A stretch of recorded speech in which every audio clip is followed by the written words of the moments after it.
I recorded this video because community is so important for a SaaS company's cash flow. So in this video, I draw on conclusions and experiences that Notion has had using community as a major growth engine, pushing growth and the user base up to 20 million users. Another example is Lemlist, and they are pretty cool because they are like this kind of bootstrapped French company coming out of nowhere, just using community, going bootstrap from 0 to 150 million US dollar valuation in under 4 years. So this is nothing but shocking, I know, but it's so cool. So like a funded company with an awesome product going really big with community, and a bootstrapped company coming from Europe, breaking into the US, no big funding. Okay, so let's look at the funnel and how it ties into community and how community as a tactic could impact your cash flow, your SaaS funnel immensely. And at the end of this video, I'm going to reveal just how few people Notion uses to boost its 20 million user base. Okay, let's dive in. Okay, I'll move things around a bit here so that we can focus on stuff. So this is the typical founder at the beginning. We all look at the SaaS funnel. We know that the funnel shall set us free as SaaS founders. I know because I'm a SaaS founder myself. If the funnel works, your cash flow works, your company works, your life works, basically. So if we look at it, like the first thing that you're gonna work hard with is audience creation. This is like sticking out on the internet, having all these kind of content creation, brand positioning, unique positioning statement, doing SEO, doing ads, all that kind of stuff to get people to finally come to your website and to start a trial. So the trial here is really interesting, right? This is like typically SaaS. Okay, audience creation, get them to like also cold email, LinkedIn as well. Get them to your website, finally get to do a trial. So this puts an enormous pressure, of course, on the website that it's good, it sells the trial and so on. And then after a while, you have a trial conversion, and I'll move myself a bit out of the way here. You have a trial conversion where people hopefully by awareness do the trial conversion and not just forget about the trial period and then boom, they are on your tail at the support and asking you for a refund, that kind of shit. Because it's, sorry about the plain language, I'm from Sweden, so it's not a good thing. Like when that's what we used to say to our customers, that's expensive money, right? You don't want expensive money, you want really good money. Okay, so you come from a trial conversion, they are aware, they're entering the trial voluntarily, they're ending the trial voluntarily, they're going into the, I'll move myself out of the way, sorry for that, and they go into a keep phase. And this is like where you want to keep them, you want to keep them happy, you want to get them deeper into their use case, and after a while, you also want them to expand and advocate. And that expansion is like they buy your product, they buy more products, more offers from you, and they also start telling their friends about you. So this is a really nice scenario, right? But this is your perspective. If we look at this here, there is this other guy, that is the customer. So the customer, they have a lot of different questions going through your funnel, and when they are in your audience, they are not yet in trial, they haven't visited your website maybe, they're just going to try to figure out at least, what is this thing that I'm seeing? Say that you're a CRM system, say that you're Pipedrive, for example. What is this thing? What do they do? What do they do? Like, for whom are they? For people like me? It seems like a SaaS. Is it for small businesses? Is it for a certain industry? Are they for me? So the who is very important. Then by what mechanism? How do they do this? Like, how do they deliver value? Do they deliver me this transition from where I am now to resolution of my problem? Okay, so, and then they come into this kind of scratching their head, and what's the differentiation? So how are they different? And like you can almost feel this, like when you're doing this yourself. If you're looking at something for the first time, so how is this different? You're trying to sort things in boxes, right? And then they come to the trial, and this is murder for your website. So the website needs to be really crisp. It needs to offer low thresholds, both like cognitively, like how much calories am I consuming to buy this product? Okay, how much do I need to understand from the get go? And people are stressed. You are stressed. We're all stressed. We have a wealth of information that's just streaming at us, like on the internet. So the homepage needs to be super clean. It needs to be fun. It lowers the threshold. It builds trust, and it gets me into temperature of actually trying something. Am I warm enough to do a trial on this CRM site? Yeah, it looks cool. It looks friendly, because what I fear the most is I invest my time and then I don't get something back. Worse, I have to pull out of something that I invested in. That's no good feeling. Okay, I'm warm enough. I can do the trial. I go for the trial. Then a lot of things need to happen in the trial phase, right? We know that. We need to get a lot of things happening for this customer. And then I convert, and I ask myself questions like, do I or a delegated team member know how to operate this thing? That starts to come like before the trial conversion. Do we have a vision of how the practical outcome looks like? So, for example, like if we talk about the CRM system, do I know how success looks? Do I know? Because, like most people, they use a tool to get to a state that's better than where they are now, but they might not know, they haven't a vision for that state. Okay, that's a cool thing to play with. Okay, do I know how the outcome looks? Then is it enough of a painkiller for me to stay focused on this? Because there are things tugging at me all the time. So can I be focused enough at this for a prolonged period of time? So I need to anchor that. Then when you look specifically at the product, you are like, okay, can I get into the product myself? Can I get into the product by utilizing their support, like regardless if it's an FAQ or if it's like real support? Immensely important. And this is like also, can I use a collectivism somehow, like a community, to get into this? And does it completely solve my problem? Is it a complete product, or are there dependencies, i.e. is there a Zapier and I need to do some Zapier stuff?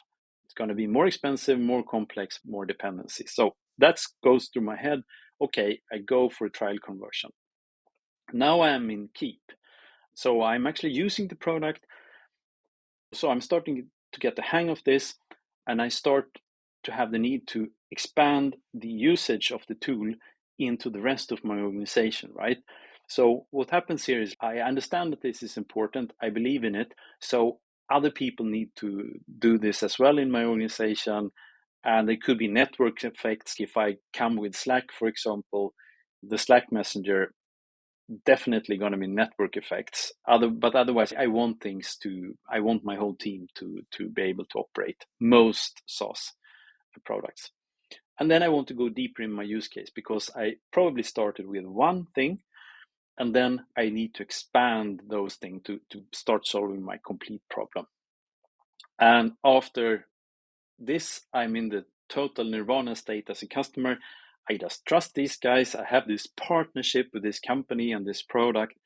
I will buy XYZ from them because they just help me. They unstuck things for me. I just go. That's super. And I tell my friends about them. I think I owe them my success, basically. So this is how things are. As you might have noticed, there is a space between audience and trial, like up here. So what is it? So what is between audience and trial is, of course, community. My argument, and I will explain that, is that it comes like sequentially. Audience creation, you have this audience creation out on the internet. You're doing social, you're doing ads. Beware of them, by the way. You're doing email outreach, cold email outreach, good one. LinkedIn, good one. and you're getting people inside of your audience, and they transition from audience to community. The community warms people up so that they are qualified, they are now good money, they are happy, they go into trial converts, you keep them, and you expand and advocate. And you see that feels positive, right? But I think what's really important is what we're going to see on the next slide here. When you add a community, it's not only one step in the funnel, it impacts the whole funnel, and the whole funnel will alter its shape. So if you see here, like you have this like audience coming down to a trial converts, you keep them, you try to keep them as long as possible, and then expand and advocate. So you see that the problem is this shape, right? So ideally, you would just have one pipe and no leakage, right? Okay. Whoever sees us one time on the internet ends up being a happy customer. Even so, they see us and it just expands. And that's a nirvana state. But if you look at community, the reality of how Notion did is this. So what happens is that, first of all, there is a fluid state between audience and community. There is actually community elements out on platforms such as TikTok, Reddit, and so on. So people will self-organize, as they did with Notion. They self-organized in different groups, different Reddits. So you can actually have ambassadors out in the kind of audience world, like out in the whole wide world, not in your home, which the community then becomes, because then it's under your control. So you will see that there are community elements out on different platforms, and you can reach out to these platforms and you can build community here outside in the audience. Another thing that you can do is you can build stories and be ultra precise when it comes to relevance, when it comes to audience messaging. And that is super important because you want to stick out. Of course, Notion sticks out with what kind of the nature of the product, the reliability, the all-encompassing use cases that they cater for. But these use cases are really nothing if you cannot have sharp communication around that and really amplify these use cases and really talk about them. And it's the same with Lemlist. There are groups outside their specific community out on LinkedIn, Facebook, that are like Lemlist experts, for example. And these Lemlist experts, they will tell the use cases. So the community, you will get to know your audience in the community, and you can build more audience with community. I've done a community micro school on my YouTube channel about that, so you can listen into that. We don't want to waste more time on this, but it's a really important aspect. Now, when they come into the community, this step, this means that you will have more trials, because the trials are going to expand. I mean, your audience will expand and your trials will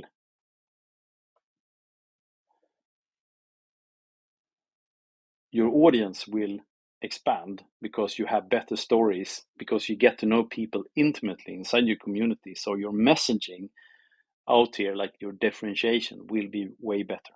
So you have this community. The trials are now expanding. You are getting more trials through the system. You will have more trial conversions because people trust you and the product. We'll get into that after a while. And you will keep people longer, and you will avoid the churn, and then you will have more expansion and advocates. So you see this shape.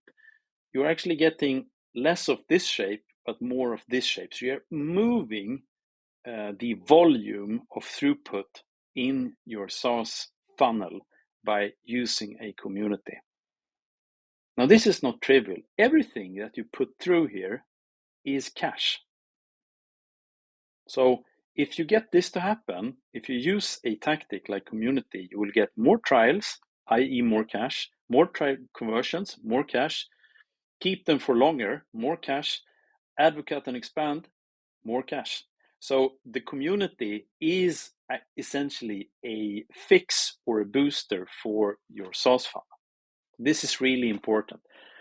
Now, If you look at it concretely, what is solved with the community? So you're solving word of mouth in the audience level. You get to nerve touch relevant unique positioning.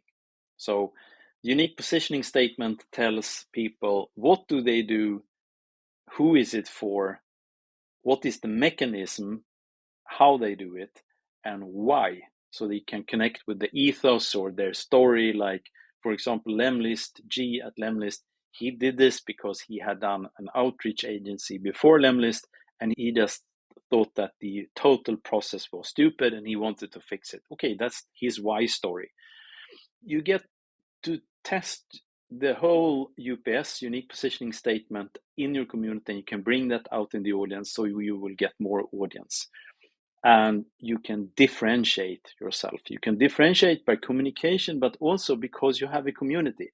You can talk about your community out in the audience creation, and people will see this is not just a product, this is actually community and product. Two things instead of one thing, basic.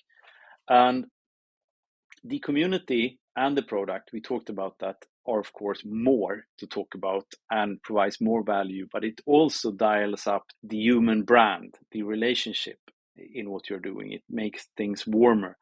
It also makes things much more of a cushion for failure. When people are starting to go into trial, they will blame you for not succeeding. We all know that. Like, they will blame the tool, and sometimes it's our fault because we didn't do the right tool, the right features, the right training, and so on. But sometimes it's actually the customer's fault, but we lose. Either way, we lose. It doesn't matter. So we need to build a cushion for failure, and that is something we can build inside the community. This human connection, so important to do that. That makes us money. So space to build the trust, trade value for attention. Also, as a sales guy, and I've been in sales since I don't know when, I can only interrupt a lead when I provide value, right? I cannot tricking people, they will get severely angry with you.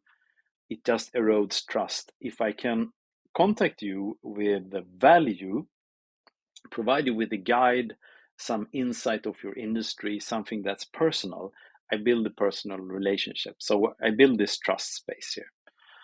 Trust brings more trials. When there's friction, the customer turns to community. They don't just leak out, abandon the trial. They will seek help in the community, get help, stay, and do the trial conversion. They are reminded about the value because they see other people succeeding with the same product. That is also a soft pressure. It's a soft pressure because they see other people succeed, and if they are not succeeding, it's not the tool's fault, right? It's their fault. So it's a soft pressure. It's quite nice. And we have a chance to anchor with questions in the community their reason why for doing this transition anyway. Trust brings more conversions. Conversion is aware, so there are no tripwires, and the conversion is good money, not bad money, because it doesn't bounce back to support claiming a refund. Okay. Customer is in momentum into a phase where they're doing the things they should be doing with the product. Customer knows where to find stuff in a second. Customer knows how to go deeper into the product, more use cases, and a larger team at the customer knows us. Okay.